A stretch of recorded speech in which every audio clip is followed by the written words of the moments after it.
প্রমাণ করেছে তারা দেশকেও ভালোবাসে না, জনগণকেও ভালোবাসে। তারা শুধু গদিকে ভালোবাসে, লুটপাটকে ভালোবাসে, চুরি চামারিকে ভালোবাসে। চাঁদাবাজি, দখলদারি এবং জুলুম কি বন্ধ হয়েছে? বন্ধ করতে হবে, বন্ধ করতে হবে, থামতে হবে, সরে আসতে হবে। আমাদের সন্তানেরা এই জন্য রক্ত দেয় নাই, কারো ফলস জমিদারি তৈরি করার জন্য রক্ত দেয় নাই। তাদের এত লিপসা, পেট তাদের এত বড়, সেই পেট কিছুতেই ভরে না। স্বৈরাচার পালিয়ে যাওয়ার পরে স্বৈরাচারের অপকর্মের উত্তরাধিকার যারা বহন করবেন তারা জাতির বন্ধু হতে পারেন না। আমাদের যে 2000-এর মতো সন্তান সন্ততি জীবন দিয়েছে, অনুরূপ অপকর্ম কেউ করলে তারা সেই জীবনের সাথে, রক্তের সাথে আমানতদারি রক্ষা করবেন না, তার উল্টাটা করবেন। আমাদের সন্তানেরা রাস্তায় নেমেছিল চাঁদাবাজি বন্ধ করতে, দখলদারি বন্ধ করতে, জুলুম বন্ধ করতে। এত নির্যাতিত সংগঠন জামাতে ইসলামী, আমরা ঘোষণা দিয়েছি আমরা আইনকে হাতে তুলে নেব না এবং আমরা ব্যক্তি পর্যায়ে কোনো প্রতিশোধ গ্রহণ করব না। আপনারা বলেন আমরা কি আমাদের কথা রক্ষা করেছি? আপনারা রক্ষা করেছেন, আল্লাহ শুকরিয়া এবং আপনাদেরকে কৃতজ্ঞতা। আমরা বলেছিলাম চাঁদাবাজি নাপাক জিনিস, আমরা কোনোদিন করি নাই। আমাদেরকে আমাদের সম্মানিত নেতৃবৃন্দ এটা শিখান নাই। আমরা কোনো চাঁদাবাজি করব না এবং চাঁদাবাজি আমাদের সামনে হতে দেখলে আমরা যতদূর সম্ভব সেটা প্রতিরোধ করব। আপনারা কি আমাদের এই আহ্বান রক্ষা করেছেন? একটা করেছেন, আর একটা পারেন নাই। আমরা নিজেরা চাঁদাবাজি করছেন না, কিন্তু চাঁদাবাজদেরকে আপনারা থামাতে পারছেন না। অবশ্য চাঁদাবাজকে থামানো আমাদের দায়িত্ব নেই, এটা রাষ্ট্রের দায়িত্ব। রাষ্ট্র উদ্যোগ নিলে আমরা রাষ্ট্রকে কথা দিচ্ছি আমরা রাষ্ট্রের সাথে থাকবো ইনশাআল্লাহ। আমরা বলেছিলাম ফুটপাত থেকে বিভিন্ন জায়গা দখল করা, বালু মহাল, জল মহাল, এই মহাল সেই মহাল, এগুলো আমাদের কাজ না, আমরা দখল বাণিজ্য করব না। আপনারা কথা রক্ষা করেছেন, করবেন, এটার উপরে থাকবেন ইনশাআল্লাহ। আমরা এগুলা করব না, কারণ আমরা দেশের মানুষকে ভালোবাসি। আমরা নিজেরা শান্তিতে থাকতে চাই এবং প্রিয় জাতিকে শান্তিতে রাখতে চাই।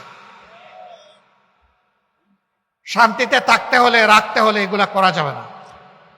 আমরা আবারও জাতিকে সামনে রেখে ওয়াদা করছি আমরা এগুলা করব না। আশা করি জাতি তাদের খোলা চোখ দিয়ে দেখতে পাচ্ছে আমরা এগুলা করি না। আমি অনুরোধ করব আমাদের নামে কেউ যদি এটা করার জন্য হাত বাড়ায়, ওর হাত অবশ করে দেবে। মনে করবেন সে আমাদের লোক নয়, সে আমাদের দুশমন। এরকম কোনো হাত আমরা দেখতে চাই না, এরকম কোনো চোখ আমরা দেখতে চাই না যেই চোখ অন্যের সম্পদের উপরে পড়বে। আমরা অল্প তুষ্ট হয়ে সম্মানের সাথে বসবাস করতে চাই। সম্মানিত ভাইয়েরা, আমরা কথা দিচ্ছি জনগণের ভালোবাসা নিয়ে আল্লাহ তাআলা যদি আমাদেরকে এ দেশের দায়িত্বের জন্য কবুল করেন, আমরা দেশ এবং জাতিকে আল্লাহর কোরআনের ভিত্তিতে ন্যায় বিচার উপহার দেব ইনশাআল্লাহ। সেই দিন রাষ্ট্রের শাসকও বিচারের তলোয়ারের নিচে তাকেও থাকতে হবে। তিনি অন্যায় করলে রাষ্ট্র তাকে ক্ষমা করবে না, বিচার বিভাগ তাকে ক্ষমা করবে না। ইসলামের সোনালী ইতিহাস তাই বলে। একটা রাজ্যের গভর্নর, খলিফা তাকে ডেকেছেন, ডেকে এনে সম্মানের সাথে বলছেন এ দায়িত্ব আপনার আর পালন করতে হবে না। বলেছেন যে আমি সংশোধন হতে চাই, আমার দোষটা কি আমাকে বলুন। খলিফা বলেছেন আমি খবর পেয়েছি আপনাকে যেদিন আমি গভর্নর নিয়োগ করেছিলাম সেই দিন আপনার যে অবস্থা ছিল, সম্পদ ছিল, সহায় ছিল, তা নাকি এখন একটু বেড়ে গিয়েছে। আপনি যে ভাতা পান রাষ্ট্রের কোষাগার থেকে, বায়তুল মাল থেকে, সেই ভাতায় তো কোনো সুরত আপনার জীবন চলার কথা আমার মতো, আপনি উদ্বৃত্ত করলেন কিভাবে? তিনি বললেন যে বিভিন্ন জায়গা থেকে উপঢৌকন এসেছে, সেইগুলা গিয়ে আমি উত্তর দিয়েছি। খলিফা বলেছেন, আপনি যদি ওই জায়গায় না থাকতেন আপনাকে কি কেউ উপঢৌকন দিত? উনি ছোপ বললেন যে এখন আপনাকে সরায় দেওয়া হলো, দেখি কে আপনাকে একটু উপঢৌকন দেয়। এটি হচ্ছে ইসলামী রাষ্ট্র। এটা কাউকে ক্ষমা করবে না, কারো মুখ দেখে সিদ্ধান্ত নেবে না, বরঞ্চ কোরআনের নীতি দেখে সিদ্ধান্ত নেবে ইনশাআল্লাহ। এ রাষ্ট্র কায়েম হলে দল ধর্ম নির্বিশেষে সমস্ত মানুষ তার জীবন, তার সম্পদ, তার ইজ্জতের নিরাপত্তা পাবে। সে নিরাপত্তা পাবে বেঁচে থাকার সম্মানজনকভাবে, গ্যারান্টি পাবে তার মেধা বিকাশের, গ্যারান্টি পাবে তার মেধা এবং যোগ্যতা অনুযায়ী হাতে কাজ পাওয়া। রাষ্ট্র দেখবে না কে কোন ধর্মের, কে কোন দলের, রাষ্ট্র দেখবে এই কাজের জন্য সে যোগ্য কিনা। সম্মানিত ভাইয়েরা, যে আল্লাহ মুসলমানদেরকে পয়দা করেছেন সেই একই আল্লাহ তো অন্যান্য ধর্মাবলম্বীদেরকে পয়দা করেছেন। আল্লাহ চাইলে সবাইকে হেদায়েত দিতে পারতেন না? না, আল্লাহ কাউকে জোর করে হেদায়েত দেন। এই জন্য ধর্ম গ্রহণ করার পূর্ণ এখতিয়ার মানুষের উপর আল্লাহ ছেড়ে দিয়েছে।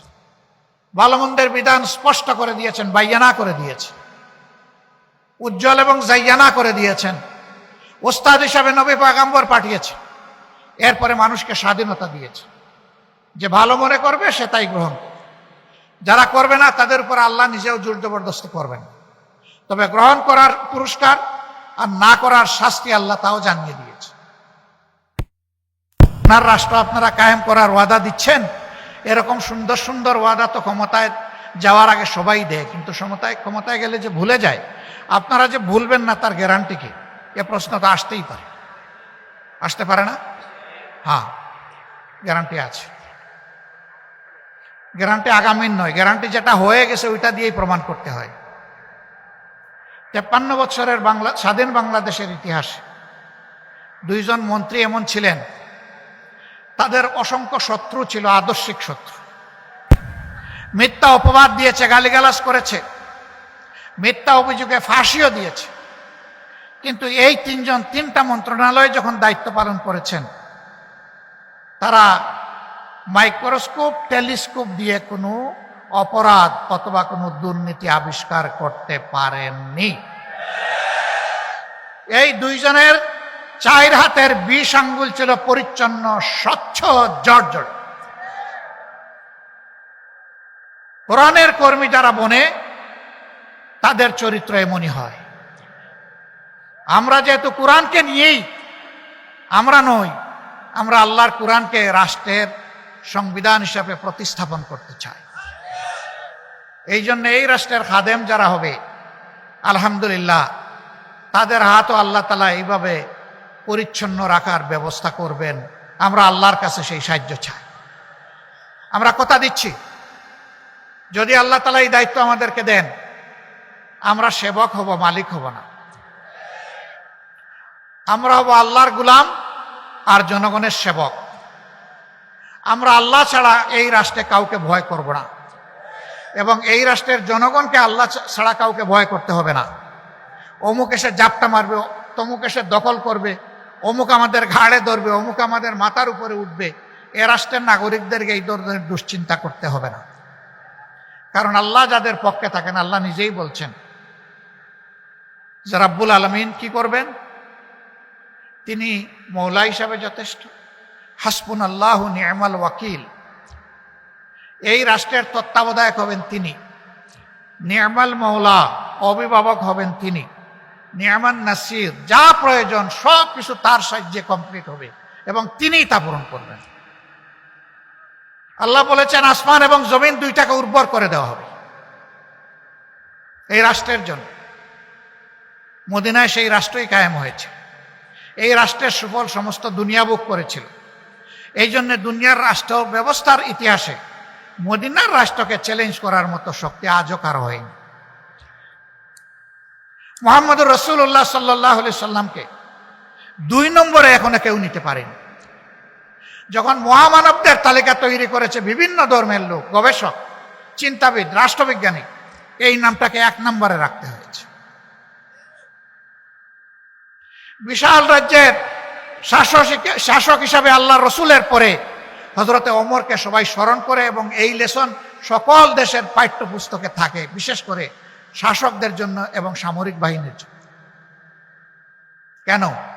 কারণ তারা আল্লাহকে অনুসরণ করেছে, তারা আল্লাহর বিধান অনুযায়ী জমিনকে শাসন করেছিলেন, এবং তারা আল্লাহ ছাড়া কাউকে ভয় করেননি।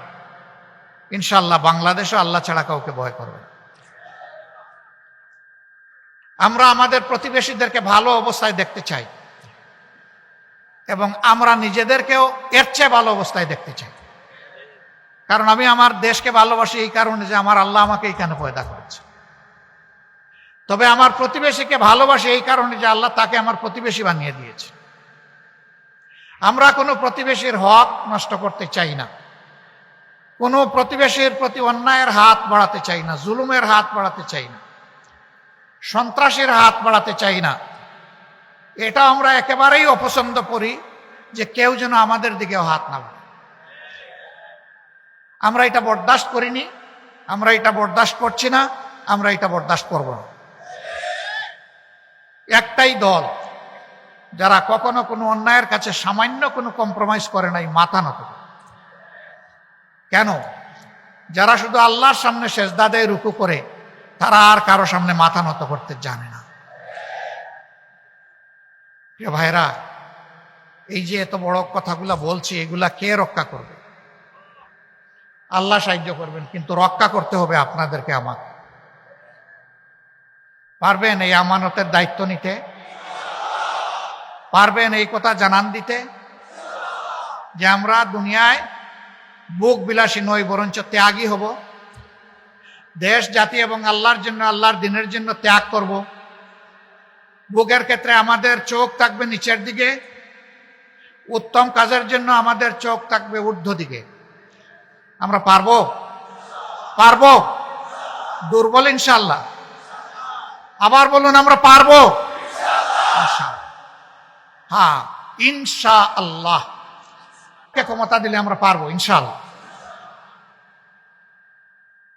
সহকর্মী ভাইয়েরা, আল্লাহ তাআলার দান, ছোট্ট একটি দেশ, প্রায় 18-19 কোটি মানুষ।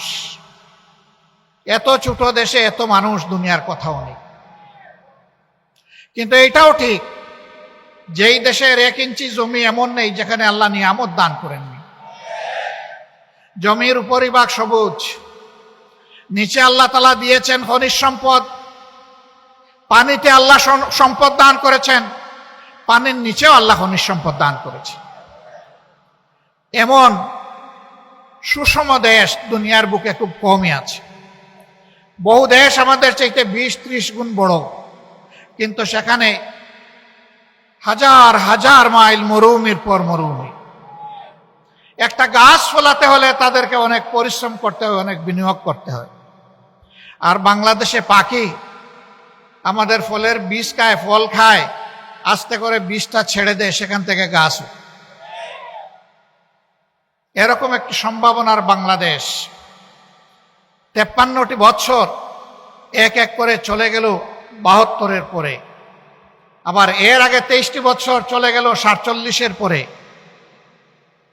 যারা এই ক্ষমতায় এসেছে, এই 2 দফা স্বাধীনতার সময় যাদের নেতৃত্বে দেশ স্বাধীন হয়েছিল, তারা জনগণকে ধোঁকা দিয়েছে। তারা জনগণের সাথে দেওয়া একটা কথাও রক্ষা করে নাই।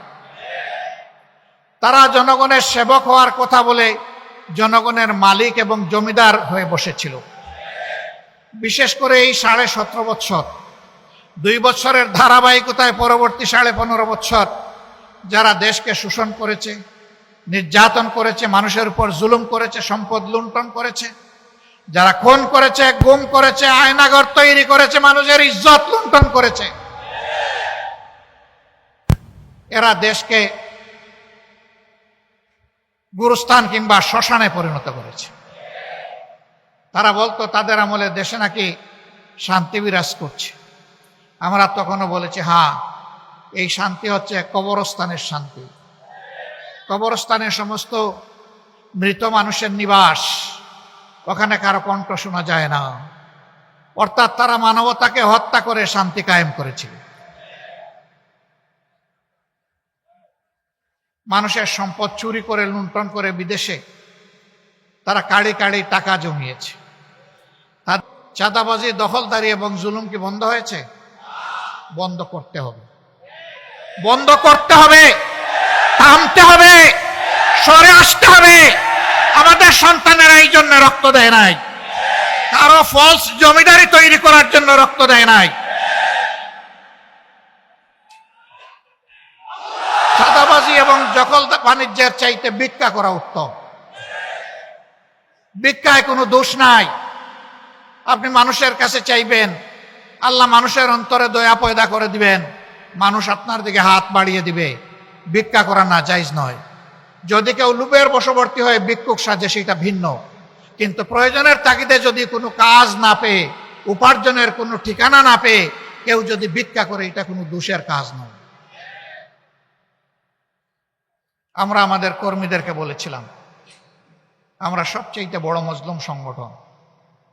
আমাদের মতো কোনো দলের 1 থেকে 11 জন শীর্ষ নেতাকে স্বৈরাচারী সরকার খুন করে নাই। আমাদের শীর্ষ নেতৃবৃন্দকে খুন করেছে। আল্লাহ গুলাম আজম রাহিমাহুল্লাহ থেকে শুরু করে মৌলানা আব্দুল খালিক মন্ডল রাহিমাহুল্লাহ পর্যন্ত, আল্লামা দিলাওয়ার হোসেন সাইদি রাহিমাহুল্লাহ পর্যন্ত যাদা চড়ে গেলেছেন, তাদেরকে আল্লাহ তাআলা হযরতে হামজা রাদিয়াল্লাহু তাআলা আনহুর মিছিলের সদস্য হিসাবে কবুল করুন। আমাদের শত শত সহকর্মীকে খুন করা হয়েছে, খুন করা হয়েছে শিশুকে, খুন করা হয়েছে বৃদ্ধ বৃদ্ধাকে, খুন করা হয়েছে আমার ভাইকে, খুন করা হয়েছে আমার বোনকে।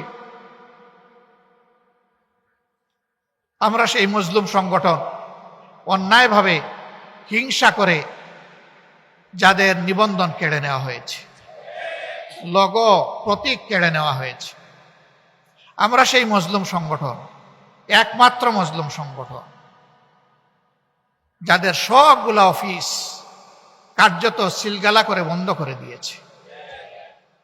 আমরা সেই মজলুম সংগঠন, পতনের সময় দিশাহারা সরকার শুধু যাদেরকে নিষিদ্ধ ঘোষণা করেছে, এই জুলুমগুলা আর কারো উপরে হয়নি। এত খুন, এত শাহাদাত, এত পঙ্গুত্ব, এত লাখ লাখ হাজার হাজার মানুষের কারাবরণ, এই সমস্ত কিছু বুকে নিয়ে 5 আগস্ট আমরা বলেছিলাম, আমরা আল্লাহ তাআলার শুকরিয়া আদায় করি, আলহামদুলিল্লাহ। বাংলাদেশের জনগণের, মজলুম জনগণের প্রতি আল্লাহ তাআলার এটা রহমত, আল্লাহ তাআলার এটা উপহার। কেউ কল্পনা করে নাই 5 তারিখ এমন একটা পরিবর্তন হয়ে যাবে। আমি ছাত্রদের কথাও জানি, তারাও কল্পনা করে নাই 5 তারিখে এই পরিবর্তন। এই অসম্ভবকে সম্ভব করেছেন আল্লাহ রাব্বুল আলামিন। আমরা তাই প্রথমত আমাদের সহকর্মীদেরকে, তারপরে নির্বিশেষে পুরা দেশবাসীকে আহ্বান জানিয়েছিলাম, আল্লাহ তাআলার এই নিয়ামতের শুকরিয়া আদায় করার জন্য আসুন আমরা শান্ত থাকি, ধৈর্য ধরি এবং দেশ গঠনে অংশগ্রহণ করি। আলহামদুলিল্লাহ, আলহামদুলিল্লাহ, এত বড় একটা পরিবর্তন, এত জুলুম নির্যাতনের পরে, পরিবর্তনের পরে একটা দেশে যা হয়, সম্প্রতি ইতিহাসে বিভিন্ন দেশে যা হয়েছে তার কিছুই বাংলাদেশে হয়নি। আওয়ামী লীগের এক নেতা বলেছিলেন, আমরা ক্ষমতা থেকে নামলে 2 দিনের মধ্যে আওয়ামী লীগ এবং তার সহযোগী অঙ্গ সংগঠনের 5 লক্ষ লোককে প্রতিপক্ষের লোকেরা খুন করবে। এই কথা বলে বলে ওদেরকে ভয় দেখিয়ে মেরে কুটে যে কোনো মূল্যে ক্ষমতায় থাকার জন্য ওদেরকে মারমুখী করে রেখেছে। মনুষ্যত্ব বিসর্জন দিয়ে ওদের ভিতরে পশুত্ব ঢুকিয়ে দিয়েছিল। আল্লাহর রহমতে 5 লক্ষ তো দূরের কথা, 5 জন মানুষও নিহত হয়নি। ওরা কাণ্ড জ্ঞানহীন হায়ানা হতে পারে, কিন্তু বাংলাদেশের মানুষ দায়িত্ব জ্ঞান সম্পন্ন। তারা দায়িত্ব জ্ঞানের পরিচয় দিয়েছে, তারা পরিচয় দিয়েছে তারা দেশকে, জনগণকে ভালোবাসে। যারা শেষ দিন পর্যন্ত ক্ষমতার মানুষ খুন করার হুকুম দিয়েছে, মানুষ খুন করেছে, তারা প্রমাণ করেছে তারা দেশকেও ভালোবাসে না, জনগণকেও ভালোবাসে। তারা শুধু গদিকে ভালোবাসে, লুটপাটকে ভালোবাসে, চুরি চামারিকে ভালোবাসে, দেশের সম্পদ বিদেশে ট্রান্সফার করাকে ভালোবাসে। তারা তাই প্রমাণ করেছে। প্রিয় সম্মানিত ভাইয়েরা, একটা ধ্বংসস্তূপের উপর বাংলাদেশ এখন দাঁড়িয়ে আছে। ব্যাংক, বিমা সেক্টর, কর্পোরেশন সব কিছু এরা উজাড় করে গেছে, মাটির সাথে ধসিয়ে গেছে। এরা এখন, এদের চেলারা এখন মাঝে মাঝে দেখি অনলাইনে এসে মাথা উঠে বলে যে আমরা না স্বর্গে ছিলাম, এখন পড়ে গেলাম অন্য জায়গায়। হ্যাঁ, স্বর্গ তোমাদের জন্য ছিল, এটা সঠিক, আর বাংলাদেশের মানুষের জন্য এটাকে তোমরা বানিয়েছিলে নরক। তোমাদের ওই স্বর্গ আর তোমাদের কাছে ফিরে আসবে না। এখন বাংলাদেশের মানুষের কাছে কিভাবে স্বর্গ ফিরে আসে সেই চেষ্টাই আমরা করে যাব ইনশাআল্লাহ। বরিশাল মহানগরী ও জেলা শাখার উদ্যোগে আয়োজিত আজকের এই বিশাল কর্মী সম্মেলনের জনাব সভাপতি, বরিশাল মহানগরী জামাতের সংগ্রামী আমির, সংগ্রামী জননেতা জনাব মাওলানা জহিরুদ্দিন বাবর, আজকের এই বিশাল কর্মী সম্মেলনের সম্মানিত প্রধান অতিথি, বাংলাদেশের 18 কোটি মুক্তি পাগল মানুষের প্রিয় নাম, প্রিয় নেতা, আমাদের শ্রদ্ধেয় নেতা, আগামী দিনের বাংলাদেশকে চাঁদাবাজ মুক্ত বাংলাদেশ, সন্ত্রাস মুক্ত বাংলাদেশ, মানবিক বাংলাদেশ, আধুনিক বাংলাদেশ, ইসলামী রাষ্ট্র গঠনের কারিগর আমাদের শ্রদ্ধেয় নেতা জননেতা জনাব ডক্টর শফিকুর রহমান, অন্যান্য অতিথিবৃন্দ, সাংবাদিক বন্ধুগণ, শহীদ পরিবারের সদস্যবর্গ, সংগ্রামী ভাই এবং বন্ধুগণ, আসসালামু আলাইকুম রহমতুল্লাহ। সংগ্রামী ভাই এবং বন্ধুগণ, আর অল্প সময়ের মধ্যেই সম্মানিত আমিরে জামাত আমাদের উদ্দেশ্যে, বরিশালবাসীর উদ্দেশ্যে গুরুত্বপূর্ণ বক্তব্য রাখবেন। আমি সংক্ষেপে যে কয়টি কথা বলতে চাই, বিগত ফ্যাসিবাদী সরকার এই দেশ থেকে ইসলাম নির্মূলের সকল আয়োজন সম্পূর্ণ করেছিল।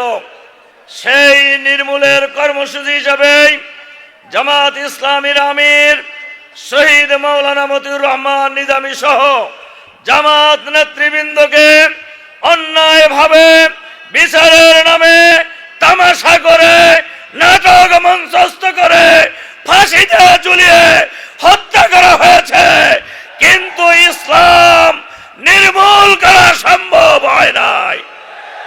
এর বড় প্রমাণ আজকের এই সমাবেশ। ডক্টর শফিকুর রহমানের নেতৃত্বে বাংলাদেশের গ্রামে গঞ্জে, নগরে বন্দরে, বাংলার প্রতিটি প্রান্তরে হাজার হাজার লক্ষ লক্ষ জনতা ঐক্যবদ্ধ হচ্ছে।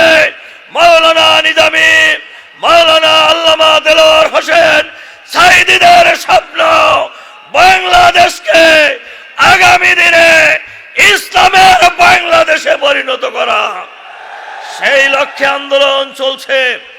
এই লক্ষ্যেই ফ্যাসিবাদী সরকারের বিরুদ্ধে হাজার হাজার মানুষের জীবন, লক্ষ লক্ষ মানুষের রক্তের বিনিময়ে ফ্যাসিবাদের বিরুদ্ধে যে আন্দোলন গড়ে উঠেছিল, সেই আন্দোলনের মুখে ফ্যাসিবাদের প্রেতাত্মা ভারতের সেবাদাস শেখ হাসিনা পদত্যাগ করে পালিয়ে গিয়েছেন।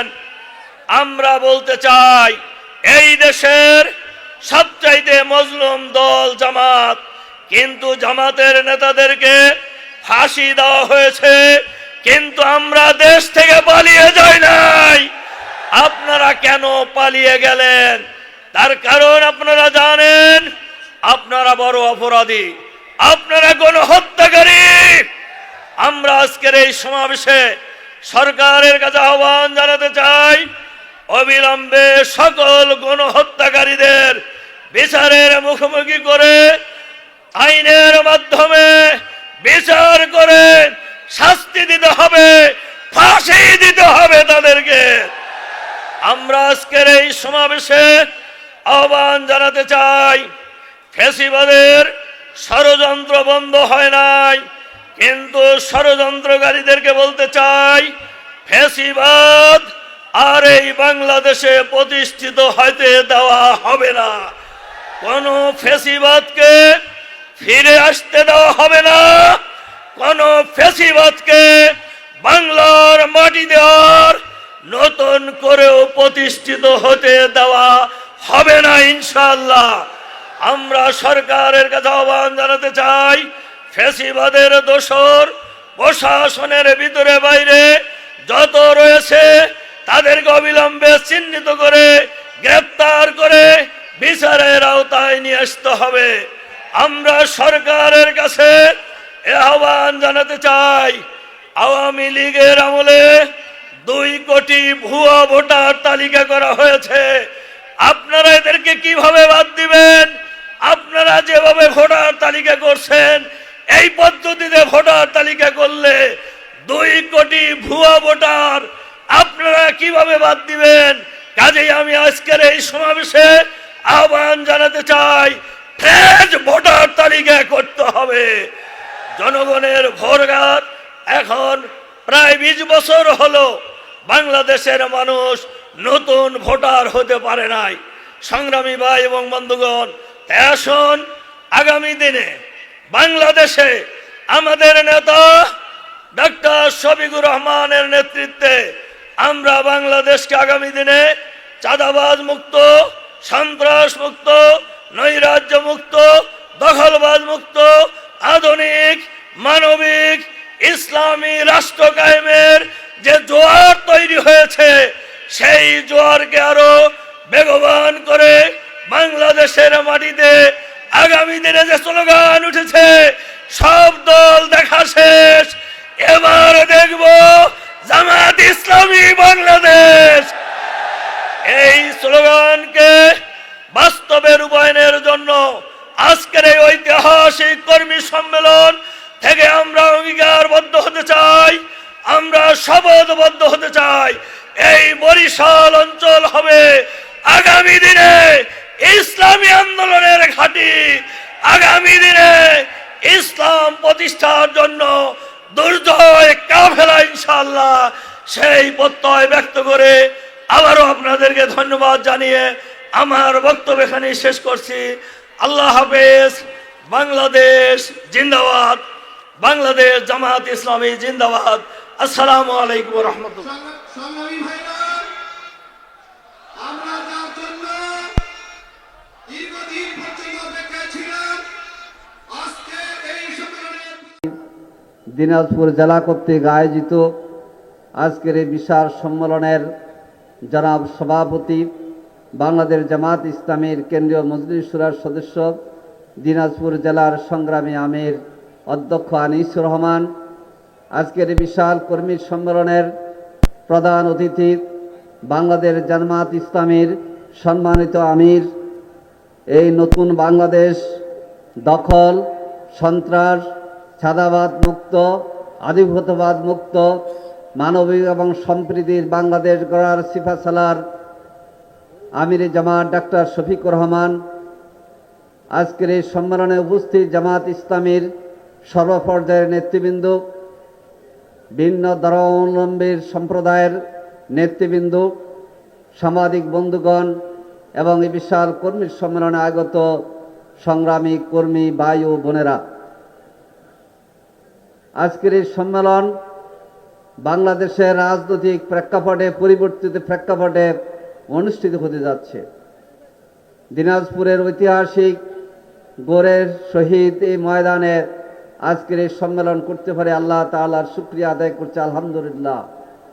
সংগ্রামী ভাই ও বোনেরা, এই দিনাজপুরের একজন কৃতি মানুষ, জামাত ইসলামীর দিনাজপুর জেলার একসময় নায়েবে আমির, ভারপ্রাপ্ত আমিরও ছিলেন, আবুল কাশেম ভাইয়ের বুকের জানাজা করতে বেশি শক্তি এই ময়দানে আমাদেরকে দেয় নাই। আজকে আমরা তার জন্য দোয়া করছি, হে রাব্বুল আলামিন, এডভোকেট আবুল কাশেমকে মাফ করো এবং জান্নাতবাসী করো। আল্লাহর শুকরিয়া এই জন্যে, যারা শপথবদ্ধ রাজনীতিবিদ বলেছিল আপনাদের এই দিনাজপুরের একজন বিচারক, যিনি বাংলাদেশের বিচার বিভাগের কলঙ্ক, তিনি বলেছিলেন আমি শপথবদ্ধ রাজনীতিবিদ, তারা আজকে পালিয়ে যেতে বাধ্য হয়েছে। আর এই দেশের তৌহিদি জনতা, ইসলাম প্রিয় জনতা, দেশপ্রেমিক জনতা, সর্ব পর্যায়ের দল ধর্ম নির্বিশেষে মানুষ আজকের এই সমাবেশে শরিক হয়েছে আলহামদুলিল্লাহ। সম্মানিত ভাই এবং বন্ধুগণ, আমির জামাত কথা রাখবেন। আমি কয়েকটি বিষয় আপনাদের দৃষ্টি আকর্ষণ করে আমার কথা শেষ করতে চাই। ছাত্র জনতা বিরাট একটি আকাঙ্ক্ষা নিয়ে পেশিস্ট যারা 15 বছর ধরে এ দেশের মানুষকে অত্যাচার নির্যাতন চালিয়েছিল তাদেরকে বিদায় নিতে বাধ্য করেছে।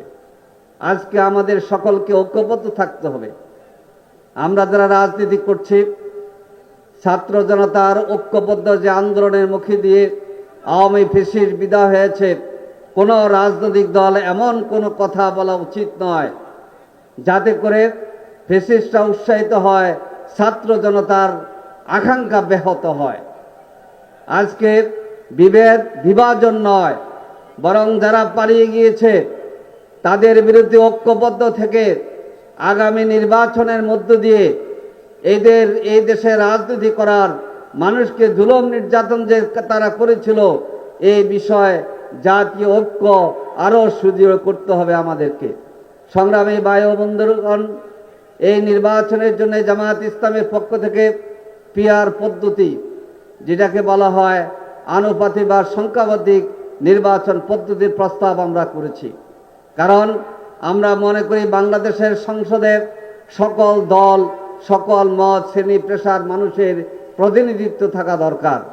এই জন্যে সকল মানুষের প্রতিনিধিত্ব যেন হইতে পারে, সব দলের প্রতিনিধি যেন জাতীয় সংসদে আসতে পারে, সেই সুযোগ নিশ্চিত করে পিআর পদ্ধতি, আনুপাতিক বা সংখ্যানুপাতিক পদ্ধতি। এই জন্যে নির্বাচনের সংস্কারের জন্য আমরা এই প্রস্তাব দিয়েছিলাম। এই প্রস্তাব বাস্তবায়ন করার মধ্য দিয়ে বাংলাদেশের সকল মানুষের ভোটাধিকার নিশ্চিত করা এবং সকল দলের সংসদে প্রতিনিধিত্ব করার সুযোগ নেওয়ার জন্য আমরা বর্তমান অন্তর্বর্তীকালীন সরকারের নিকট জোর দাবি জানাচ্ছি। সম্মানিত ভাই এবং বন্ধুগণ, অনেক রাজনৈতিক দল, কিছু কিছু মানুষ বলে যে কোরআনের রাজনীতি নেই। আসলে বলেন তো, আপনার সাক্ষী দেন, কোরআনে কি রাজনীতি আছে?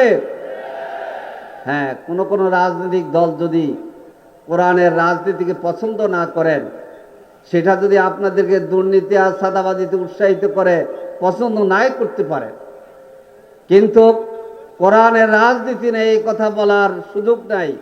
কারণ এই কথা যদি অস্বীকার করেন তাহলে কোনো মুসলমানের জন্য এটা প্রযোজ্য নয়।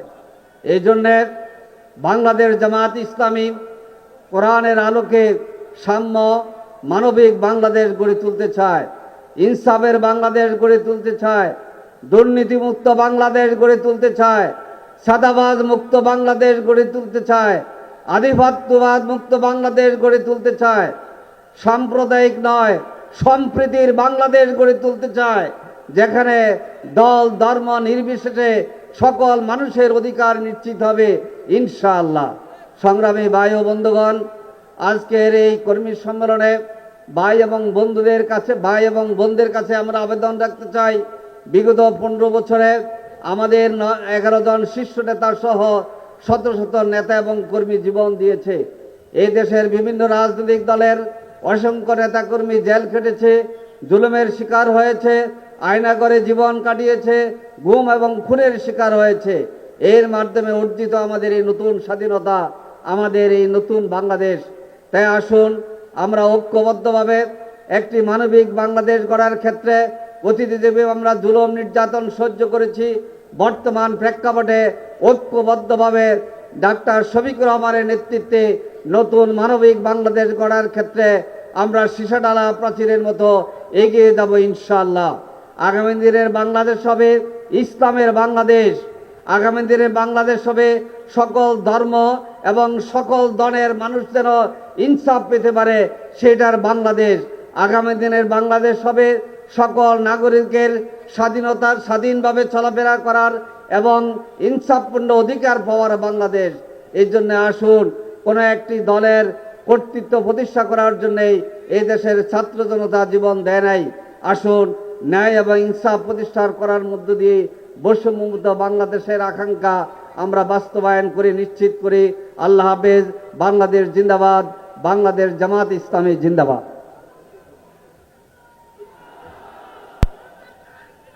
ধন্যবাদ সম্মানিত